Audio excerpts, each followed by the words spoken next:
Well, welcome everybody. We're going to get started here. There are, for those of you who may not have found a seat, there are a couple that are interspersed, and please feel free to come down and take those seats.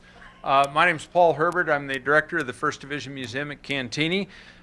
We just closed normally we have these programs in the museum. We're here tonight because we just closed our summer exhibit, and so our room over there where we have these events is not in shape to have one, but we're delighted to be here at the theater. I know many of you have been here many times, but for those of you who are at your first event, A, we're delighted to have you, and B, welcome to Cantigny. It's the historic estate of the late Colonel Robert R. McCormick, longtime owner, publisher, and editor of the Chicago Tribune.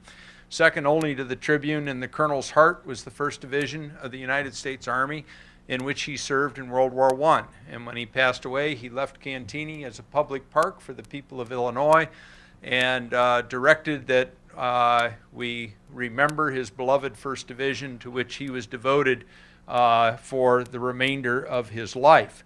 And so that's why there's a 1st Division museum on Cantigny Park. Cantigny is named for the first American battle of World War I, fought by the 1st Division at Cantigny, France, between May 28th and 31st, 1918. The Colonel named this place to honor that battle and his comrades in the 1st Division. In just a second, I'm going to introduce tonight's speaker, but I've got a couple of administrative announcements. This is our next program. We try, as you know, to have these on the first Wednesday of every evening, or of every month, and so Wednesday, October 2nd will be our next program, and we hope we see you here. If you've got a cell phone, please turn it off or at least put it on the silencer. We'd prefer not to have any of those going off during our program tonight. You'll find evaluation sheets draped over the back of your seat if they haven't already fallen on the floor. And there's a tray outside for you to fill those out after the program, please, which I'm sure will be superlative, but we're interested in your feedback so that we can continually improve our programs and bring speakers to you that are interesting and people that you want to talk about. Next slide, please. And finally, this is a free program. But if you don't mind stopping by the veterans table on the outside and dropping your spare change in the red, white, and blue mailbox, Cantigny Post 556 of the American Legion, which is active here on Cantigny, very active. We have about 200 members now. Its principal community service is to support the Midwest Shelter for Homeless Veterans in Wheaton, Illinois. If you don't know about that institution, I think you should, and there's some literature out there that you can take with you. Entirely private, grassroots, nonprofit organization that's addressing a significant problem within the veteran community, and that's the problem of veteran homelessness. So we will make sure that your donation goes to the Midwest Shelter. Our Legion Post raises about $10,000 a year on behalf of the shelter. Without further ado, it's a great privilege for me to introduce tonight's speaker. Jackie Spinner is Assistant Professor of Journalism at Columbia College in Chicago. She was a staff writer for the Washington Post for 14 years, in which position she covered the wars in Iraq and Afghanistan. She has a long list of additional accomplishments since she's come back from Iraq. She is the founder of an international literacy project in Belize, Central America. She has been a Fulbright scholar. She is active in a number of nonprofit organizations. She is the person who created the exhibit Conflict Zone, which we had at the museum in the spring of this year, in February or March of this year, that some of you may have seen, featuring multimedia images taken from the conflicts in Iraq and Afghanistan that try to give you a very first-hand view of what the experience of serving there is. She is the author of Tell Them I Didn't Cry, a young journalist's story of joy, loss, and survival in Iraq, which was published by Scribner's in 2006. She has reported from Iraq, Afghanistan, Jordan, Oman, Ecuador, Hungary, Spain, Morocco, Finland, Iceland, Israel, Egypt, the Palestinian territories, and Kuwait. In all of that experience, she was embedded for part of her time in Iraq with the 1st Infantry Division in 2004. And so it is a great privilege to introduce a young woman who, although not in the service, has put her life on the line in order to tell us the story of the wars that our soldiers have served in and the experiences that they have had. And it's a great privilege to introduce to you Jackie Spinner. Thank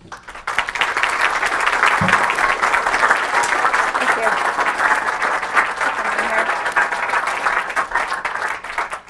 Thank you, Colonel. Appreciate it very much, I know. Thank you all for coming tonight.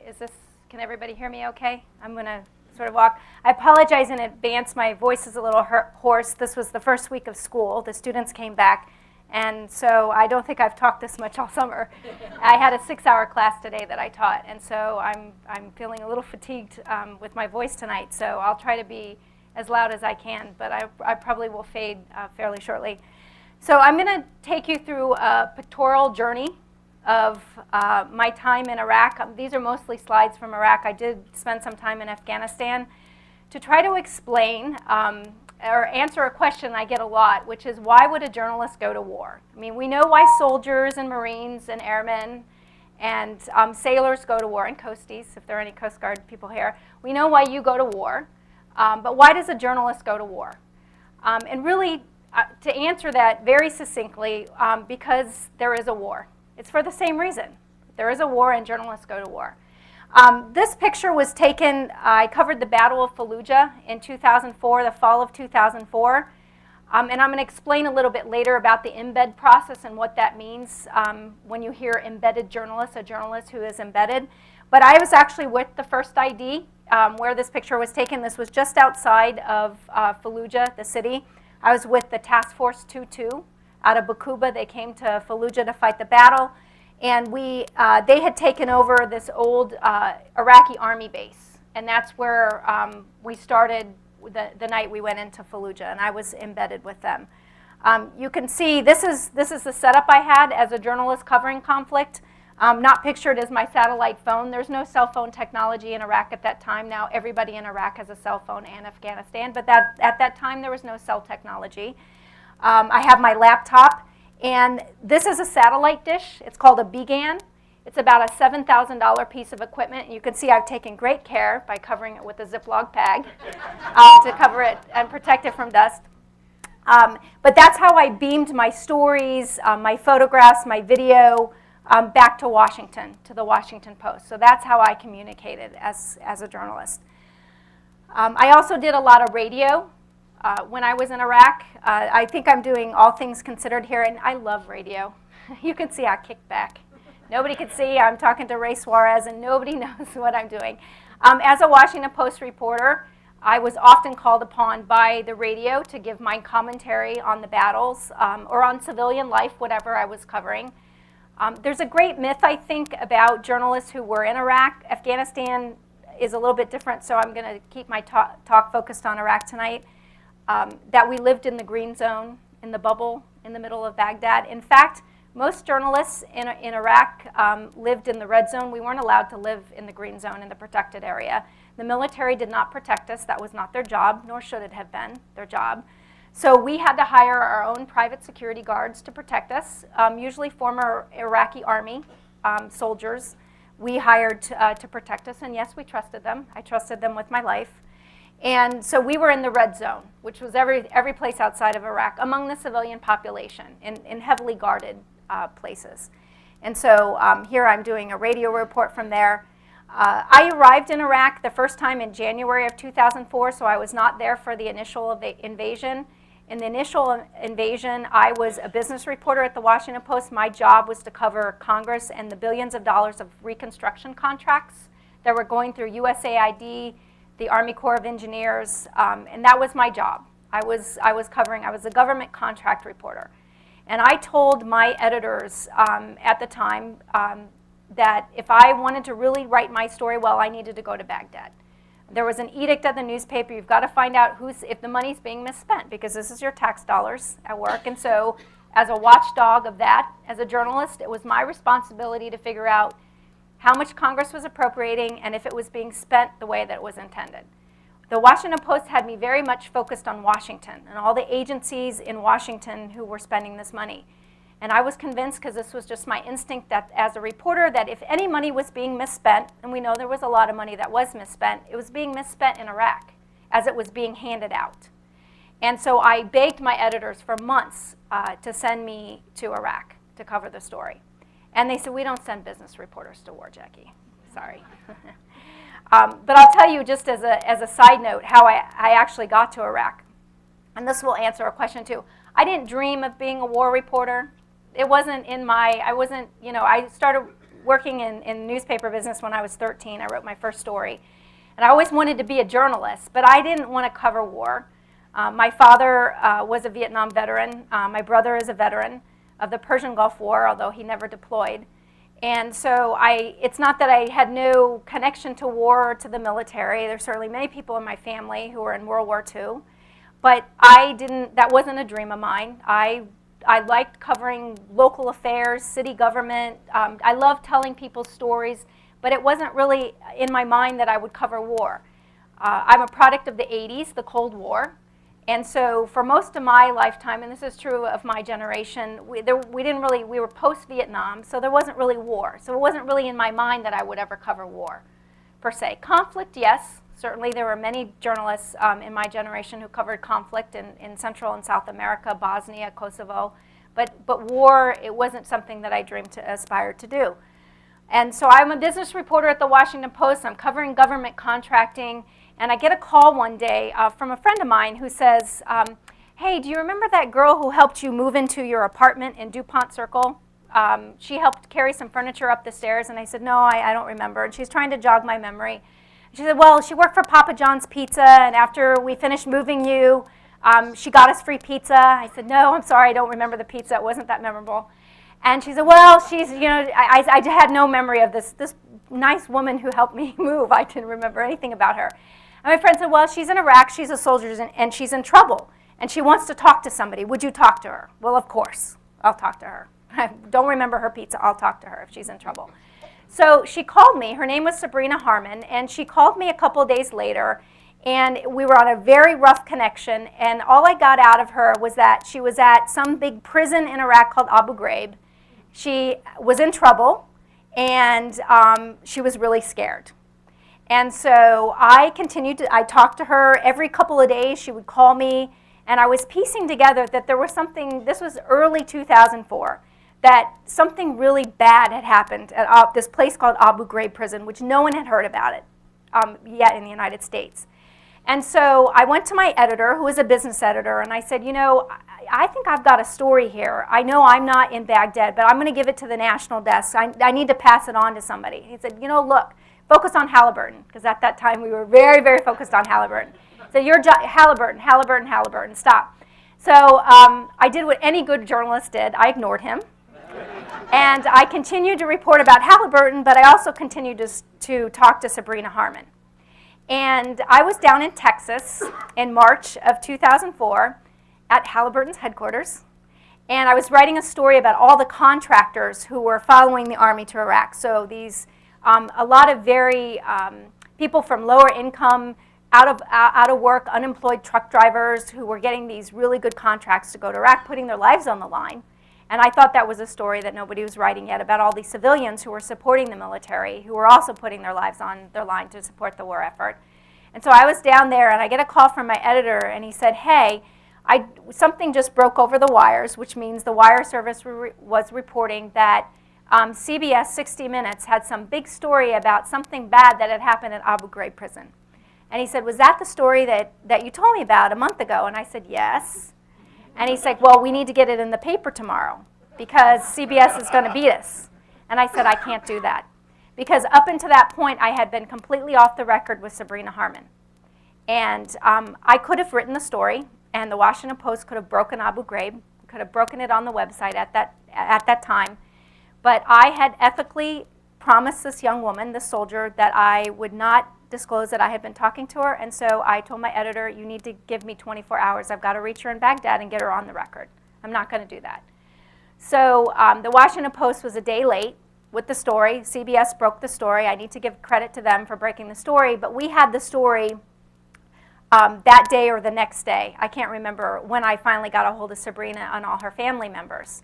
She was one of the original soldiers who was charged with detainee abuse.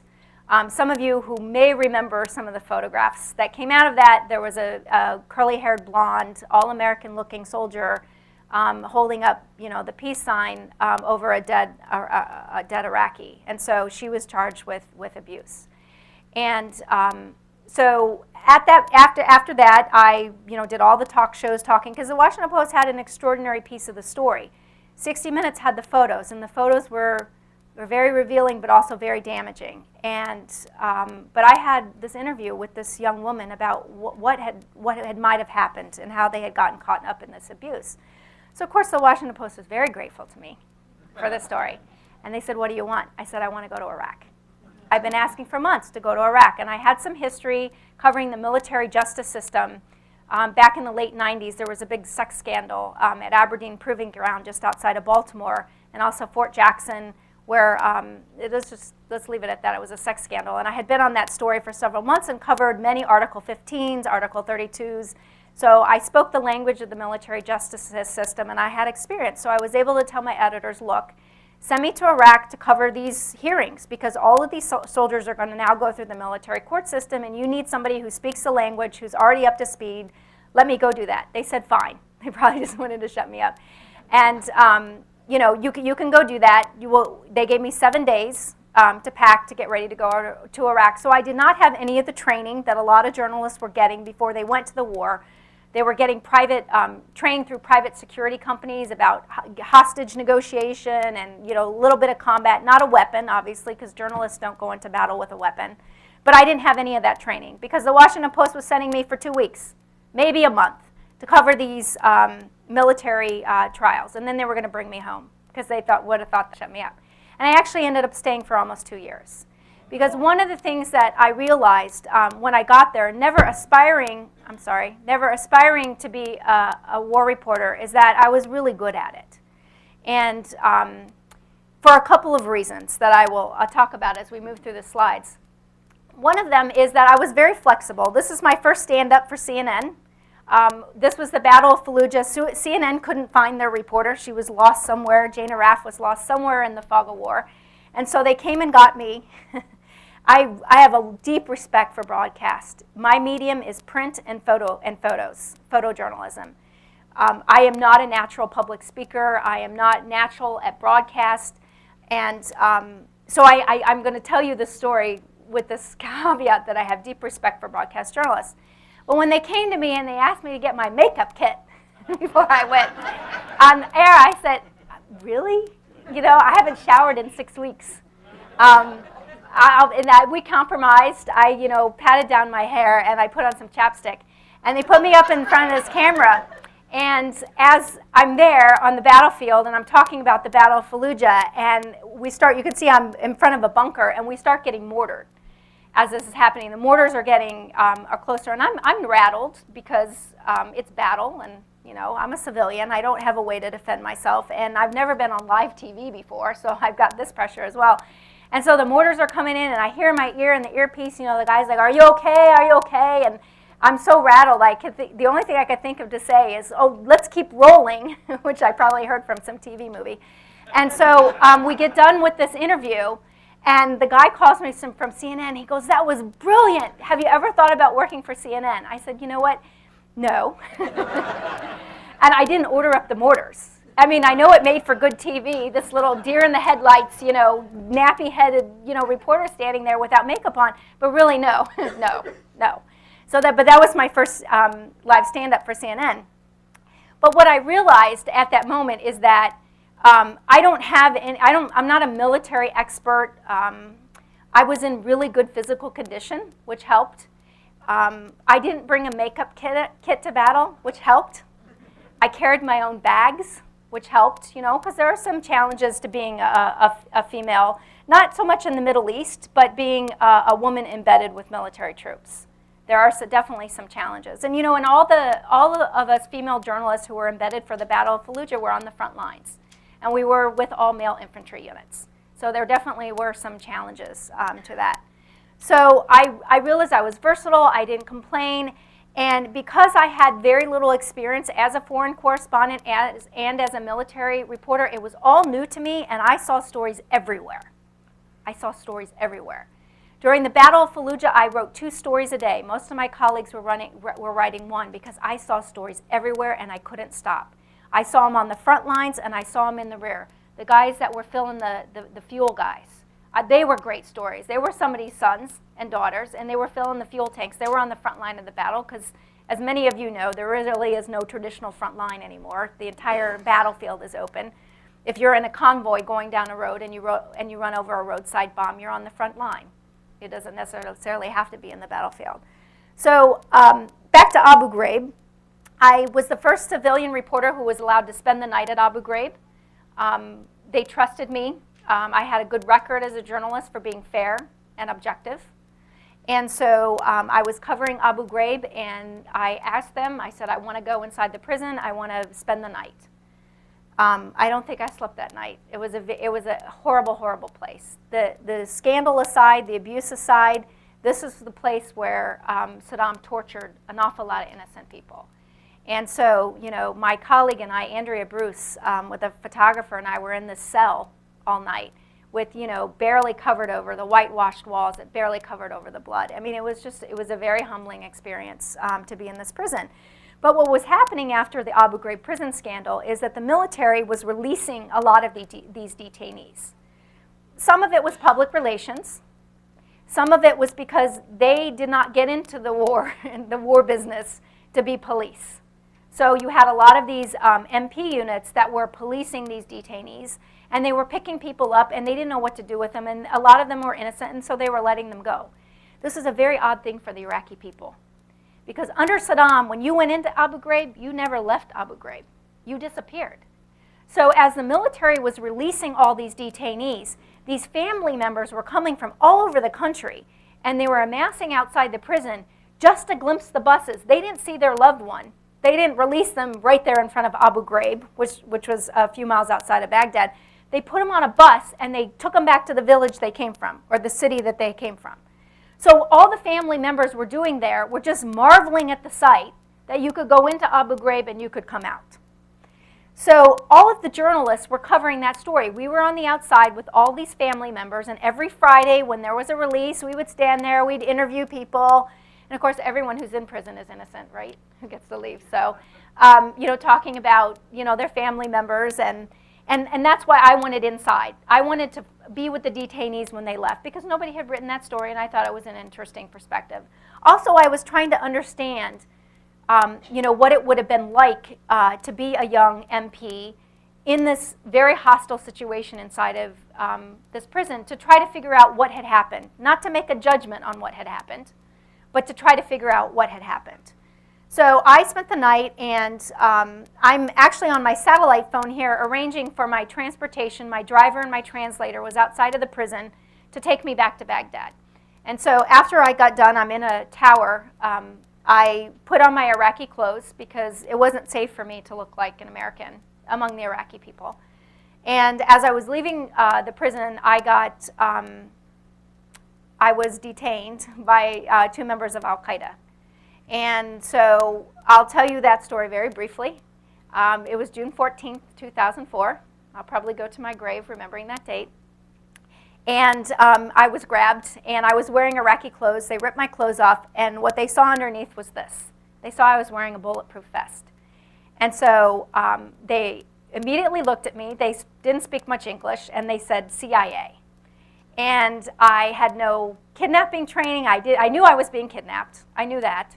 I had been covering a lot of the kidnappings, and journalists were starting to be kidnapped at that point. Nicholas Berg, the first American, had just been beheaded outside of Fallujah.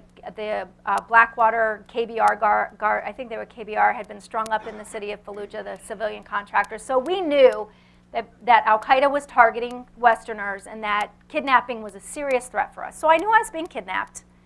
But I also knew it was really, really bad if they thought I was CIA. So I had been in the country now at this point. I had made an earlier trip for about 2 weeks, and I knew very little Arabic. I now speak Arabic, but at that time I didn't speak Arabic. And so I started shouting at the Washington Post as they're dragging me. And I remember looking over at all these family members who are waiting for their loved ones and trying to make a connection with a woman. Because I thought if I could do the whole woman-to-woman thing, that I could make a human connection with somebody and that she would help me. And nobody helped me. And I've obviously spent months after this happened trying to figure that out, and now have come to a conclusion that gives me peace. It may not be the correct conclusion, but I wasn't me. I didn't take it personally. I was every failed promise of security. I was the U.S. government. There was no distinction between me and whatever foreign policy these people disagreed with. I was the prison guard who abused their husbands and brothers. I was the enemy. I wasn't me. So they weren't going to help me. They were not going to get involved. But I was very fortunate that day because the Marines rescued me very quickly before I got to Fallujah. And the title of my book comes from this incident because when I went back in for the debriefing, they finally brought my translator to me, and I was shaking very badly. And I turned to him and I said, when we get back to the office, you tell them I didn't cry. I was very proud of that. I had a therapist later tell me you should have, because I was pretty screwed up. But I didn't cry that day, which was good. And I called my editor right away, and I said, you're not bringing me home. They wanted me to go to Jordan, hang out for. I said, absolutely not. I'm not leaving the country. So I didn't want that to define me. To me, that would have been they would have won. So maybe a little bit of bravado, maybe a little denial, maybe a little survival, but I didn't want to go home. But there's a great story that they still tell at the Washington Post about this day, and that is because my Arabic was so bad that I was trying desperately to remember when they accused me of being CIA, how to say I'm a journalist in Arabic, which is ani sahafiya. That's the term. But in the midst of this, I couldn't remember how to say that. I said the only other phrase I knew in Arabic, which was ani nabatiya, which means I'm a vegetarian. So you can imagine these Al-Qaeda insurgents. I confirmed everything they believed about the West. They were kidnapping me, and I was ordering dinner. But they still like to joke about that at the Washington Post. But anyway, obviously I survived, thank God. And people will often ask me, and they say, "Oh, that must have been terrifying." It happened so quickly, and yeah, it was scary, but nothing bad happened. So the really scary part for me was when I went into the city of Fallujah a few months later, and we found the houses and the basements with the banners and the blood where they actually had beheaded people. We found the torture chambers. That's when it hit me what could have happened. That day, I escaped, and I rode home, and I stayed. But I think it was really the Battle of Fallujah when we found these houses where, Margaret Hassan and some, very, very contractors, dozens and dozens of people and Iraqis themselves had been beheaded. And then I was assigned after that, as the kidnappings became more intense. My job in the Bureau was to watch the beheading videos, to describe them in the paper. So, and it didn't affect me at the time because it was my job. I was supposed to do it. I didn't let myself get caught up in it. But I did realize I could tell people, and we agreed on this. There were other journalists that had to do this. It takes 7 seconds to die when you're being beheaded. It's not immediate. And I learned that because I had to watch it. And it was probably the watching of those videos and seeing the torture chambers that now, in retrospect, is more scary to me than actually what happened to that day. Because thank God nothing bad happened that day. I'm so grateful to those Marines who rescued me. They did bring me one of the guys they caught who allegedly had kidnapped me. And I remember the Marines dragged him in, and he was standing there in front of me, and I was 90% sure he was one of the guys, because I remember he was wearing a plaid shirt, and I remember having this weird, very flash of like, J. Crew Iraq, J. Crew Iraq. I remember thinking at the time, because I mean, you really don't know what's going to go through your head. But I remember the shirt. I remember the plaid shirt. And I was probably not even 90, probably 95% sure that it was him. And they asked me, and I said no. I said no. And I think I said no because I didn't want to be judge and jury. I didn't want that on me. And I knew that this guy was trying to kill me, was trying to, or if we're lucky, kill me. But I didn't want that role. I couldn't say yes. I wasn't 100% sure. I couldn't say yes. So I can't really tell you why I didn't say yes, but I think it was really because, in retrospect, which I have now, I didn't at the moment, that I didn't want to be the judge and the jury. I just didn't want to. And he was killed a week later. The military told me he was killed in a battle. So, but I didn't do it. I didn't do it. So, which is probably why it's better off I'm a journalist and not a soldier, because in a moment like that, you know, I know decisions have to be made, and I wasn't willing to make it. So this is the night before the Battle of Fallujah. This is the Iraqi army. It was a joint operation between the Iraqi army and the U.S. military. Now, this is a very green army. This is a new army. These guys were scared. They had very little training. Many of them were convinced that the next morning they were going to die. They were going to die. And so myself and some other reporters, we were there. They think they're going to die. And, they were polite as young men anywhere in the world could be, but they started, touching my hair and touching my arms. Nothing that I would consider abusive in any way, but they were really starting to get, they thought they were going to die the next day. I mean, I touched my hair. So, but I remember at the time, I knew it was an American who came up behind me, and he threw me over his shoulder, and he took me to a Humvee, and he threw me in there. And he said, "You're going to stay in there." And it was a general who had done that. And I was embarrassed because, hello, I can take care of myself, but I couldn't because this was a very good situation for me to be in. So I just wanted to point this out. I don't have a lot of text slides because I don't like them, but I was doing a live interview with PBS. Gwen Eiffel was interviewing me, but I want to point out just this paragraph. This is something I told her at the time. I said, so she's talking about the booby traps, and as our tanks were going in, I say our because it was my unit, were going in, they were booby traps that had been set for the U.S. military. And I said, so this is something that they're expecting when they go in, and it's a very dangerous environment. This urban warfare is one of the most sophisticated and difficult battlefields that any army faces. And those of you with military experience can appreciate that. The Battle of Fallujah was very, very difficult because it was hand-on-hand urban combat. It was a very, very difficult battle. So all of the journalists who were embedded, this is Ann Garrels of NPR. Some of you will remember Ann's voice from the radio. Longtime foreign correspondent. I was probably one of the least seasoned people. I had never covered war. Ann had covered many, many wars, many wars. And I remember the night before the battle, she and I were talking, and I was in awe of her, because she's Ann Garrels and I'm Jackie Spinner.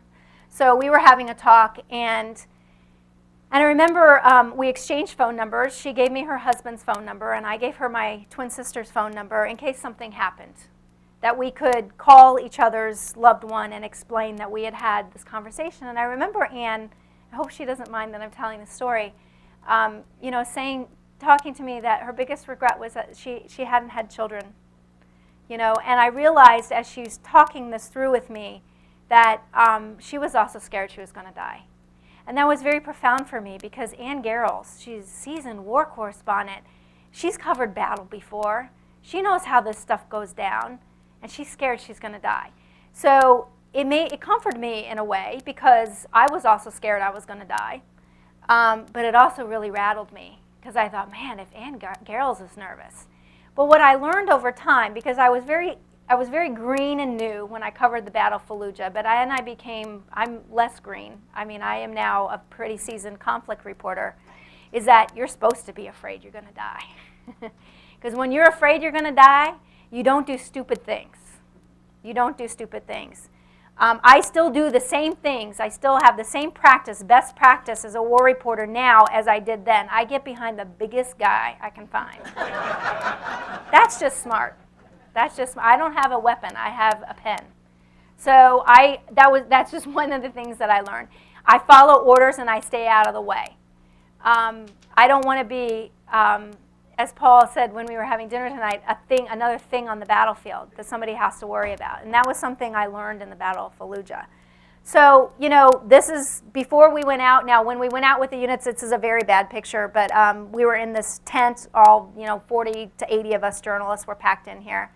So besides the battle, the other thing that we really feared in Iraq were car bombs. And this is still the biggest danger in Iraq, is the car bomb. This was at a church in Baghdad, and I was covering the impact on the church. And this is the remnants of the car bomb. And that was really something that we really feared about being in Iraq. This was my room in the bureau after a car bomb.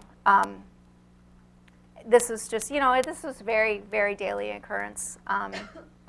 But the process of embedding with the military was much scarier than a car bomb to some respect, because as a journalist, when you go to war, you don't go to war with a uniform or a weapon.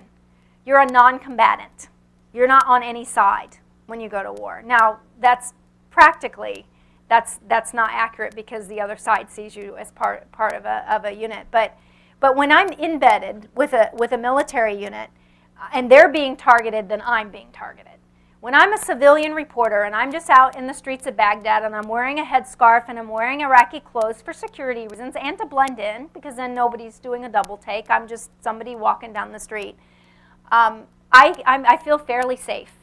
I feel fairly safe. Here, no way. And you'd think it's the opposite, right? I've got the protection of the US military, but they're targets. They're being targeted.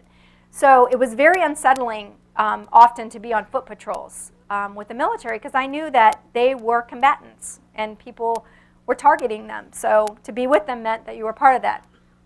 Now let me say something about the embed process. When you agree to be embedded with a military unit, and the whole reason that the military invites journalists, because some of you may be wondering, well, why would the military agree to that, to have a reporter along for the ride? Because the military wants the civilian world to understand its story. And when you invite journalists in to embed with you, they will tell your story, and they will understand the conditions in which you are operating. They will find out the personality. I mean, it's a good thing. The military believes it's a good thing to invite reporters along, because they get a better perspective of what battle is like. And when you're a civilian, you don't understand what battle is like. So if you're living with the troops and you're in the same sleeping conditions as they are, in the same eating conditions, in the same dust conditions, in the same horrible conditions as they are, then you have a different perspective about what it's like then to be in battle. So that's why the military invites reporters to tell their story. Now, the opposite happens probably than what you assume happens. When the military invites a reporter along, they cannot control the story. So it's a big gamble for the military to have a reporter there. So there are some terms that journalists and the military agree to before that even happens. One, you have to have insurance. So freelancers very rarely get to do embeds. And why is that? Because I knew that if I got hurt in Iraq or Afghanistan, the Washington Post or my family were going to pay for my medical treatment, not the US military. The US military might get me out of there and get me to Germany, but they would send me a bill. As they should. I'm not part of the military, right? So you don't want to have people coming along who can't pay for their own medical treatment. So because that's your responsibility. But there were very few rules other than that. One, you couldn't reveal operational security things. Well, duh. I mean, seriously, what military is going to allow you to come along and broadcast their battle plans? I mean, that would be stupid. That's ridiculous. So most journalists abided by that. If they violated that, my impression was it was often unintentional, but they would get kicked off an embed.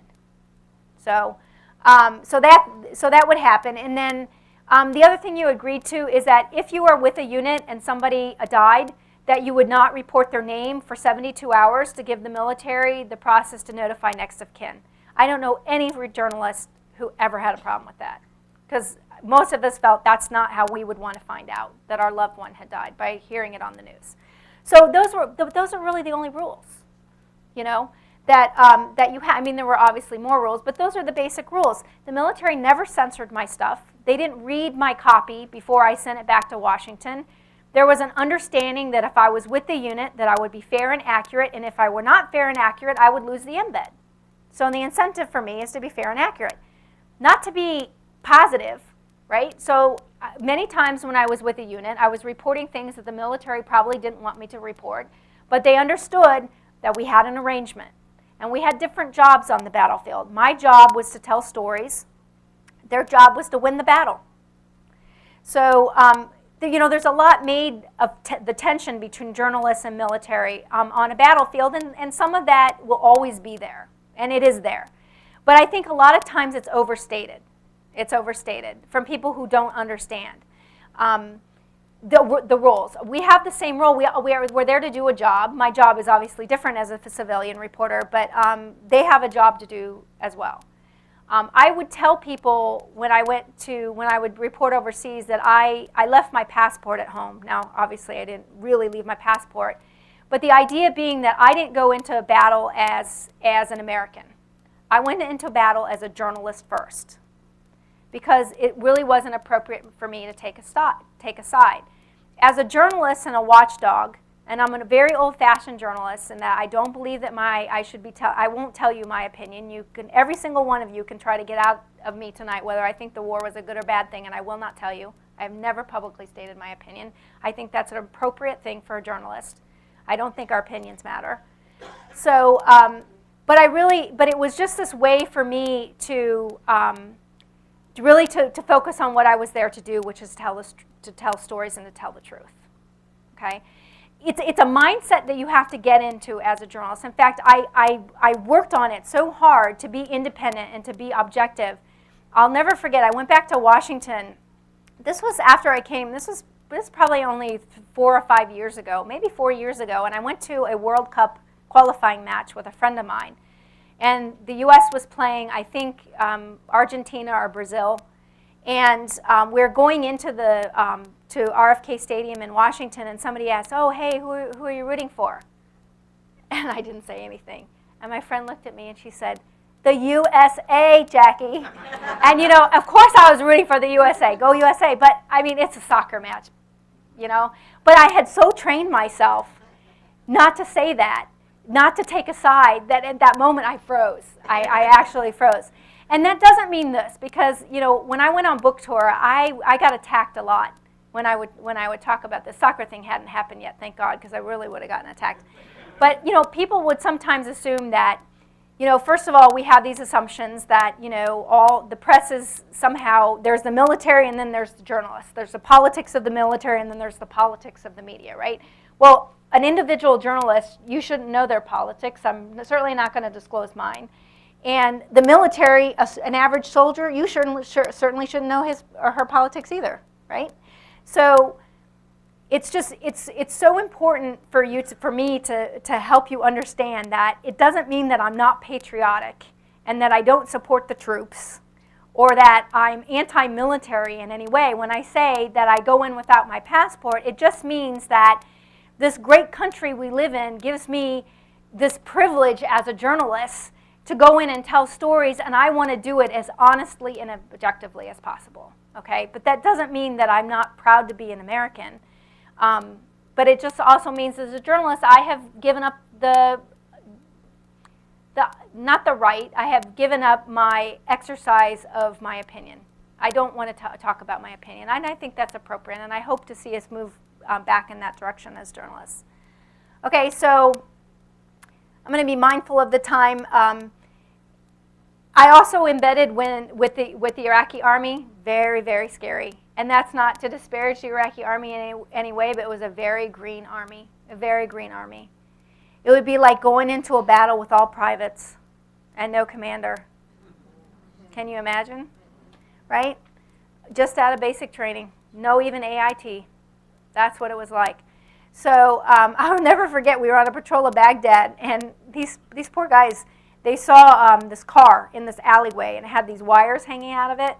And so to figure out if it was a car bomb, they went up and they started kicking it. And me and the few American, we were trying to get out of there as fast as possible. And actually, this was at that time, I had some other injuries, smaller, thank God. But I broke my foot that day as I was running away from that car bomb that the Iraqis were kicking. So, but it was a job, and they were very loyal, with very few benefits. There's no VA in Iraq for these guys, right? So nobody takes care of them in the way that we try to or should take care of our guys. So, I talk about kidnapping attempts, which is really the thing we feared the most, and then the car bombs, and you're out on patrol, and, you could get shot, and you could die, and every day I was in the Battle of Fallujah, I woke up pleasantly surprised that I was still here. I used to keep my helmet over my face because I figured I wanted my mother to at least be able to identify my body. And that's how I slept every night, and it was what it was. And, I remember talking about this when I was on book tour, and this woman came up. She said, "Oh, you poor thing. I can't imagine." I said, "Are you kidding me? What a gift. What a gift to think that every day could be your last." And as the farther I get away from Iraq, and I haven't been a conflict reporter. See, my son is 19 months, so it's been a couple years since I've done conflict reporting. I don't want to forget that. I don't want to forget what that was like, to live like that, because I enjoyed every moment. I mean, there's a gratitude that I had as a war reporter that it's easy to lose back here in civilian society. So I talk about this, and I still go back. This is a picture. You can't really, the lights are a little bright, but suffice it to say I'm beaming here. I'm quite happy. This is Valentine's Day in 2005. I have no idea why I know this. I'm in Ramadi or Fallujah. I'm in one of the bad places. I'm in the back of a pickup truck, so I'm not even in a tank, and I am so freaking happy. I am so happy. I got my blood type and my name on my vest. I have my blood type and my name on my neck. I have it on my arm and my leg, so if I lose a part, they'll find it. They'll find out what my blood type is. And I'm so happy. And so I go back to this photo now, and I think, really, what was wrong with you? That's, it's Valentine's Day, and look at you. You're in the back of this pickup truck in Ramadi. And, and the best thing that I can, conclusion that I can come to is that, being a war reporter there is no sense of importance and duty and responsibility that is as great here for me as a journalist as was there. So, and it doesn't mean that, my bread and butter was not foreign reporting. It was covering local schools and all the myriad of issues that we have in Chicago, which are very important issues that affect us as citizens, right? It's not to say that those are not important. But something for me about that, it wasn't the thrill of living on the edge, because I am not a risk taker. It was just the sense that if I wasn't there to tell the story, who was going to tell the story? We don't want the government to tell us the story. Regardless of your politics, we don't want any government to tell us what the story is. We don't want the military to tell us the story. We don't. We don't want just the media to tell us the story by that, right? We want to know what the story, and so you have to have independent journalists. You have to have journalists that go into these situations to tell the stories. I tell my students this all the time. You could be the only one in a room with an old man who's got a gun pointed to his head. You could be the only witness. You could be the only one paying attention. Everybody else is paying, or you're the only one there. That's why journalists, that's why we go to war. That's why we do what we do. Because we feel this responsibility to be watchdogs. Now, a lot of people, I think that we go to war for different reasons, to become famous, to get lots of money. I can tell you I didn't get paid a single dime more being a war reporter than I did as a business reporter. So it's definitely not for the money. This is Jawaz Silva. Jawaz is a New York Times photographer. He was on an embed in Afghanistan 2 years ago. He stepped on a landmine and he lost both his legs. He is the reason we started the combat photography exhibit for him. And Jawaz was in Walter Reed for the first time for almost a year. I think his bill was over $1 million. It was over $1 million, which he had to cover. The New York Times actually hired him and covered that. Jawaz is probably one of the most seasoned war photographers in the world. He really cut his teeth in South Africa. He's South African. Had a really hard time at Walter Reed, he told me, because he looks Arab, And a lot of the family members and some of the soldiers and Marines, you know, I'm sure it was traumatic for them. And it was also traumatic to be Jawah, you know, to have that kind of reception when he was embedded with the troops to tell their story, and that's how he lost his legs. This is Chris Hondros. Chris, again, celebrated, Pulitzer nominated, one of the best war photographers in the world. Chris and I were having dinner in Cairo. We were both there to cover Arab Spring in Egypt in early 2011. And Chris and I are about the same age, and we had dinner. I met his fiance that night, and we just had a great time. And you know, Chris is very much more experienced than I am. And I said, Chris, you know, what are you going to do? You've done all this stuff. What war do you cover next? And I was kind of looking for guidance from him, I think. And he said, you know, I'm going to get married. I'm getting married this summer. And he's like, what do you want? And I said, I want a kid. You know, I want a child. And so we were sort of having that, you know, here we are in our early 30s, you know, discussion about what next. Because, you know, you can stay out there and cover war for as long as you can stay alive. But then you don't have anything else but the war. And so a lot of journalists my age make that decision at some point. And Chris was killed a week later in Libya. He was the American photographer with Tim Hetherington, the British filmmaker, who was also killed. He took a mortar round to the head and he was killed. A week later. And a month later, no, 2 months after that, I was at an orphanage in Morocco to adopt my son. So it was a really good wake-up call for me, that conversation I had with Chris that night. So I tell this to my students all the time, because every now and then you'll get a student who, I just had one the other day, I was like, I want to go to Syria. Really? Really? You want to go to Syria? Because they have this idea that, you know, to be a war correspondent and, you know, this sort of, this lifestyle that you would have. And, you know, I say, look at Jawah, one of the most celebrated photographers in the world, and he lost his legs. And look at Chris Hondros, and he's dead. And I show them the pictures, and I ask them if they know who these guys are, and none of them, I've given this speech all over the country, and not a single one of them have ever recognized these guys. So I tell my students, you can be famous and you can be dead.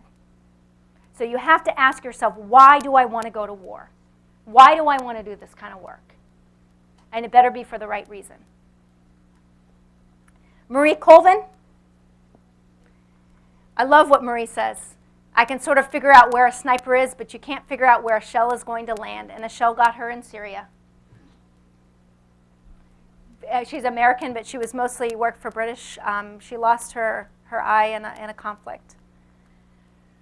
That's the only of my colleagues who's deceased. That's the last one I promised to show you. These are just stories. Lindsay Addario, New York Times photographer. I love what she says. I will cover another war. I'm sure I will. It's what I do. It's important to show people what's happening. Lindsay was with Anthony Shadid, Tyler Hicks, and Stephen Farrell, the 4 New York Times journalists who were kidnapped in Libya, and thank God they got out okay. Anthony Shadid was killed in Syria, or he died in Syria. It was an asthma attack. Anthony Shadid, probably the most celebrated foreign correspondent of my generation. Lebanese-American, prolific, wonderful, wonderful, 2-time Pulitzer winner, Washington Post and New York Times, and he was killed in Libya. Andrea Bruce, she was with me at Abu Ghraib. We spent the night together at Abu Ghraib prison. She's a wonderful, wonderful photographer. I love what she says. I want to bring viewers into a private and often uncomfortable space and immerse myself in the life of a person or a community to help bring to light an overarching injustice or issue. That's why she does it. Because I'm telling you why I do it, but I'm real small potatoes compared to a lot of these people. And so I want you to hear why they do it. This is why I do it too, right? It's not just battle. And those of you who have been deployed and covered war, you know there's a lot that happens outside of the wire, right? And a lot of soldiers I know appreciate this, and Marines and airmen, sailors. I hope I'm not leaving coasties. I love the people, and I say this, and I get criticized sometimes when I do, but 90% of the people in a war zone are completely innocent. And that includes the soldiers that are there to fight. They go because it's a job, and somebody told them to go. The people who war comes to, they usually have not made the decision that leads to the war. They are completely innocent as well. Doesn't mean there aren't bad guys in a war zone. Those of you who are infantrymen know that, right? But the majority of the people, in my experience, are innocent in a war zone. And I love telling their stories. this woman I found outside a checkpoint, and this is one of the reasons I really, really love Iraq and appreciated Iraq. You know, in the midst of all of this, kidnappings, bombings, you know, safety, but, you know, people still had children. And when you have a child in the midst of that, you have hope. You have hope to bring a child into that, right? And so I love that amazing perseverance of the Iraqi people. They were still having children, still getting married, you know, still going to school, still buying bread, still going about their lives. And I found that pretty amazing. This old guy up in Kurdistan, the Kurdistan region, Saddam's campaign of Anfal genocide against the Kurdish people, and he survived it. And, you know, just his spirit when I came across him. I love finding those people in a war zone, too. You know, just I'm going to flip through these because I want to take time for questions. You know, the Iraqi elections. I was lucky to cover both national elections. That's Iraq, too, right? Beautiful. Doesn't look like Iraq, but that's Iraq, too. And so when I was going in as a civilian, this is what I look like. So I'm smiling. I shouldn't be smiling. But that's how I would travel. I would wear Iraqi clothes, and I would disappear into society. I did it for safety. And I did it to blend in because as journalists, that's what we're supposed to do. Not to be sneaky, but the more you blend in, you forget we're there. That's when you get to see life. You're not influencing the life, and you get to record it. So, but that's how I would look if I'd go back to the place with the military. Why? This idea of independent journalism. You know, we struggle with that in the United States, right? I mean, I have conversations all the time with people that the editorial page of the New York Times is not the same as the news page of the New York Times, right? I mean, even as Americans, having gone through civic government and understanding media and being media literate and understanding that the government doesn't own, we're so partisan in this country now that we don't even believe that journalism can be independent anymore. You know, and that's journalism's fault, and that's partly true. But so you go to a place like Iraq with a state-controlled media, and you come in as a Western journalist, and people absolutely assume you're part of the government. So if I went into the village looking like that, and I went back, I had to look like that, because otherwise I've just confirmed with their suspicion that I'm an agent, that I go back and forth. So it was really important when I would go back with the military that people didn't recognize me. So I'm just going to end, because I do want to allow you to ask some questions. These are just some photos I threw in. I went through last night, and I was trying to find all my big red one photos since I'm at the museum and the visitor center. And these are all just photos from this outside the Battle of Fallujah with these guys. Obviously, the Marines had been there first. So, and you know, just going in and out of the city with them. I was with Task Force 2-2 for a while. I was also with the Marines, and what I would do during the Battle of Fallujah is I would move back and forth between units. Because one of the things that I found is when I'd show up as a journalist, nobody wanted to talk to me. They hated that I was there, and I was a woman. And it was very, very uncomfortable, and it would often take 2-3 days, I would say, before people would loosen up and I could start to do my reporting. And then I would notice, though, over time, they realized, oh, wow, she's a human being. She's not just the media. And I would be very mindful, though, that I didn't want anybody to protect me because that wasn't their job.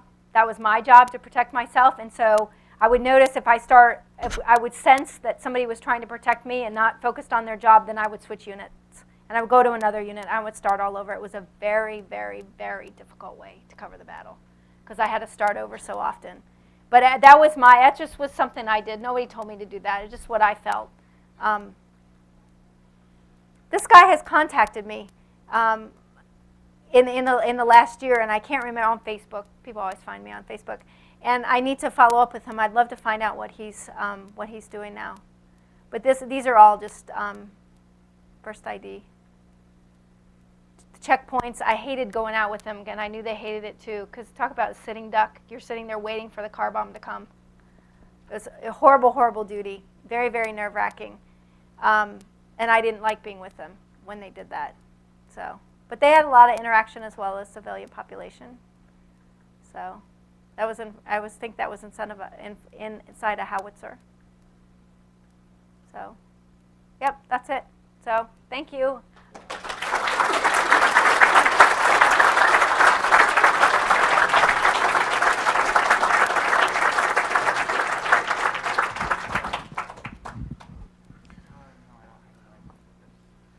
Well done, Jackie, and thanks very much. And we've got a few minutes.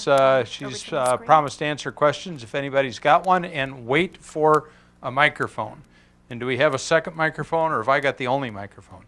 I've got the only microphone. Watch out. Now there's a hand right down here is the first one I saw, so we'll go over here. There you are.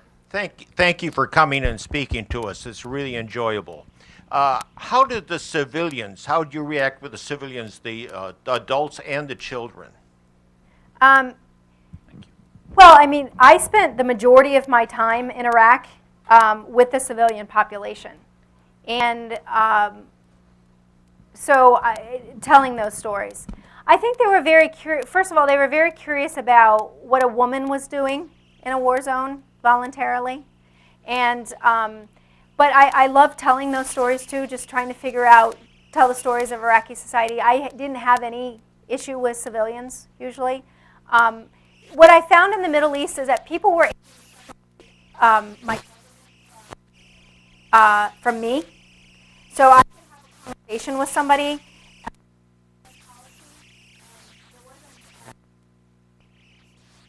But there wasn't there was a disconnect that I represented. Tell me their beef, but they knew I could do nothing.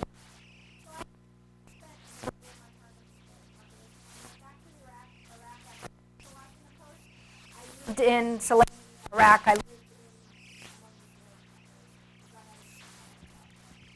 and I really enjoyed that. I liked Iraq. I like Iraqi culture. I appreciated it.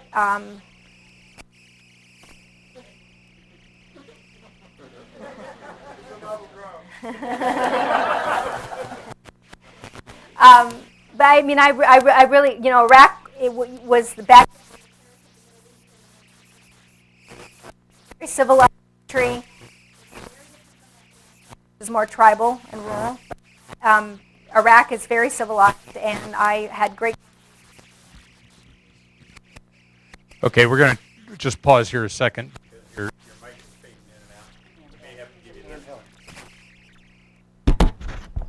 Fix that one.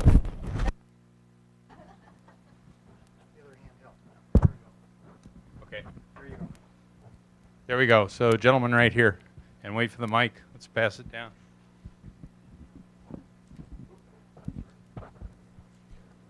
Jackie, I appreciate and applaud both your efforts to maintain a neutral position in terms of your reporting posture. I think that's admirable for a press representative. I would, however, and you said you wouldn't even respond if questioned on it. I would ask you, though, if you would respond to, do you feel that the upward executives in your organization, at the Post or any of the TV outlets, cable channels, give a fair and accurate representation to the political agenda of the country and military agenda? Well, I mean, I can only speak for the Washington Post because that was my employer. My editors never guided my coverage. I never had an editor say, you can't write that, or you need to write it this way. As a news reporter, I know my paper had an editorial position on the war. In fact, for 14 years, I worked at the Washington Post. I never read our editorial page. I didn't want to know what the newspaper thought. That had nothing to do with me. And I was very hardcore about it. And I remember when I was covering Congress, people would come up to me and say, oh, your paper. I said, don't tell me what my paper said. I don't want to know. It has nothing to do with me. So that was my experience at the Washington Post. I mean, certainly the Washington Post editorial takes positions. News organizations take positions editorially on their editorial pages in the columns of the newspapers. But no. Right, and I think I've been careful to say that I think journalism is at fault here, because we have not done a good enough job of separating our opinions from the facts that we're reporting. And so I understand where you're coming from. Yes, certain news channels take certain positions that are very political.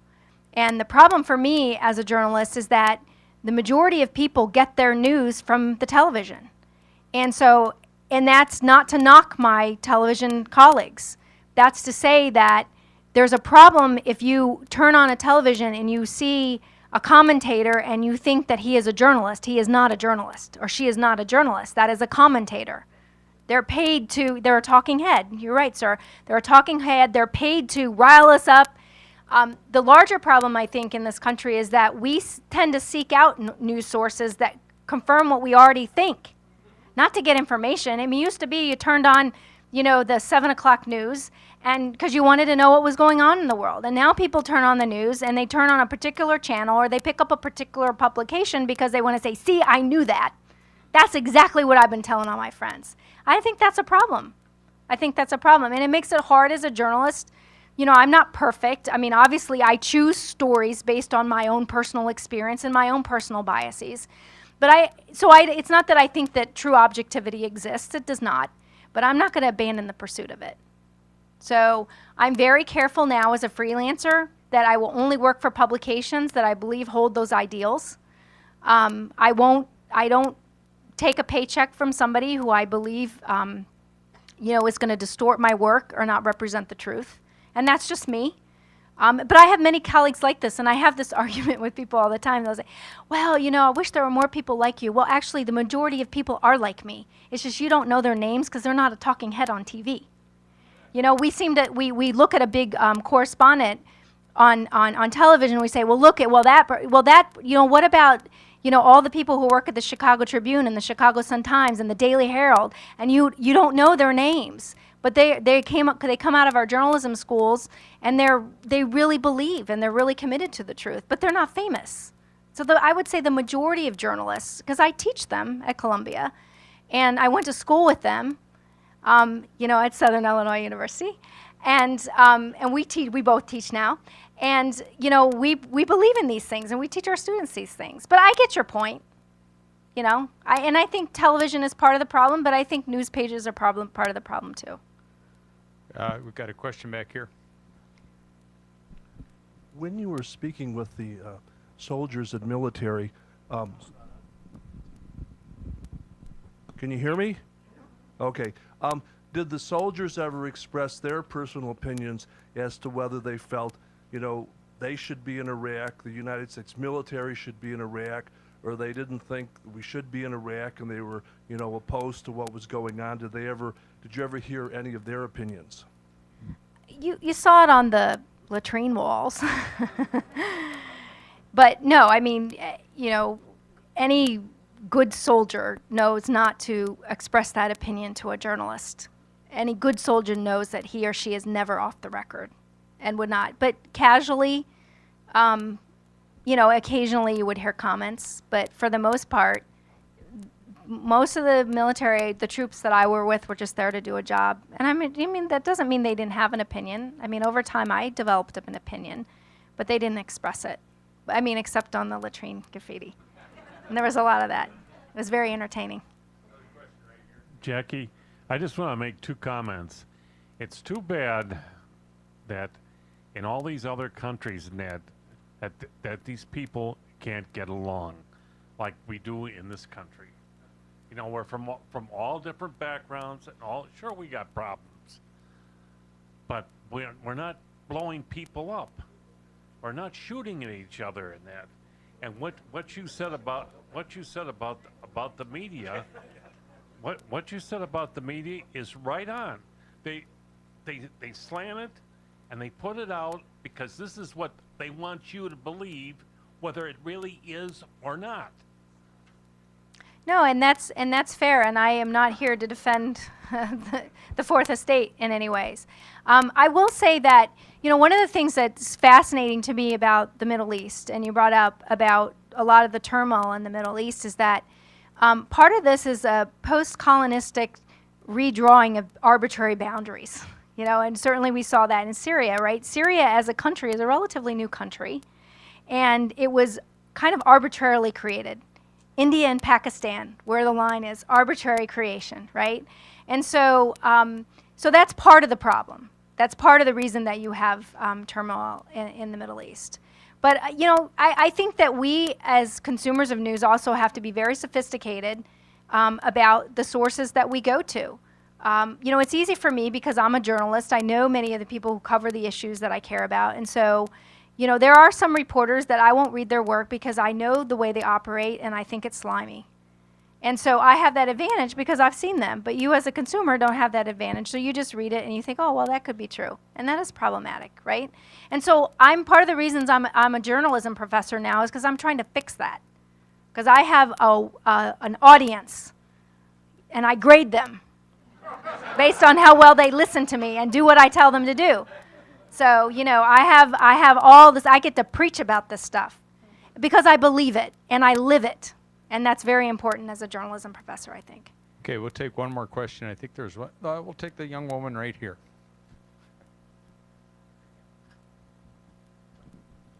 Did you make any good friends in Iraqi? Because if you were working with different other war correspondents, then if you were there for 2 years, then people would probably come and go. Yeah, that's a very good question. That's a very good question. You know, thank you for asking that. Being a war correspondent is a very lonely life because people do come and go. And when I was there, I made some really good friends that are still friends to this day, even though we went on to other countries, but we still keep in touch because we share something. And we share that experience. We share the experience of having covered war. And people who are in the military understand this as well. Battle buddies. It's this foxhole mentality, right? And so when you go through something so big like war and you survive it, or you come out somewhat intact, those are your friends for life because you speak the same language. You know what it's like to wake up every day and be grateful to be alive. And you know what it's like to be chased and to be hunted down, to be kidnapped. And you know what it's like to cover stories and try to do it fairly. And so I'm still friends with many of those people. All of the Iraqi translators who worked for us at the Washington Post, most of them are now political refugees in the United States, and I'm still very good friends with them. And I hang out with them. I'm a relatively new transplant to Chicago, and so a lot of my community here is the Iraqi community because I feel a commitment to that. Basically, I hang out with my family and I hang out with Iraqis. So, but that's a good, and I know that was the last question, but I do want to say that one of the things that makes it, the only thing that made it possible for me as a foreign correspondent is to have the support of my family, who didn't question why I was doing what I was doing. And I remember my mom asked one question very early on. She's like, why do you have to do that? And I said, Mom, if I don't go, who will? And we never had the conversation about it again. But I really had the support of my family, and I have to thank my Aunt Carol Burke, who's here tonight, because no, Aunt Carol, it's important. Aunt Carol needs a shout out because I'm here because I had support, and I knew that even if I went off to war and I was gone for a while and then I came back and I was still kind of gone because I was gone, you know, that they were still there, you know, that they would always be there. And so, I think that's really important that when foreign correspondents have that support back home. So. Excellent.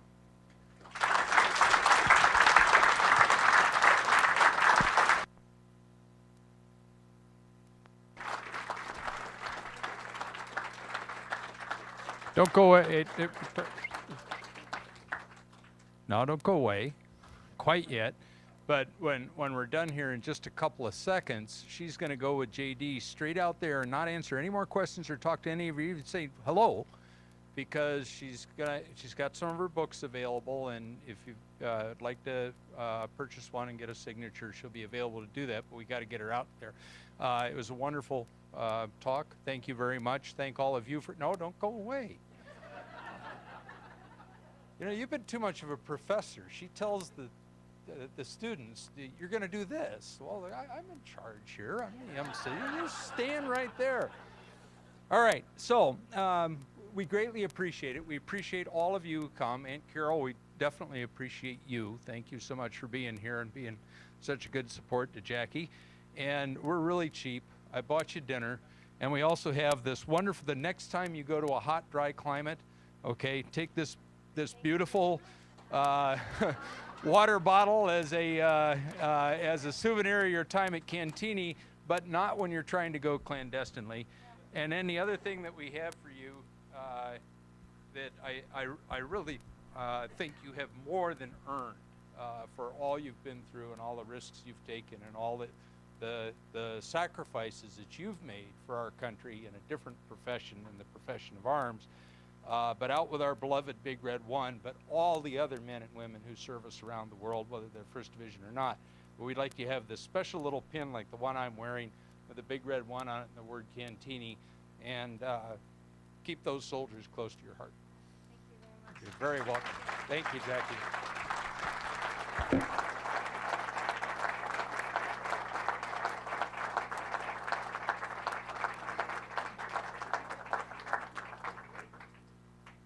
Okay, so we'll let her get out of here, and then thank you all very much. This is a wonderful turnout. I'm sorry we even brought the extra chairs out. It's good to see everybody. But thanks for coming. And remember, October 2nd, Wednesday, October 2nd is our next event.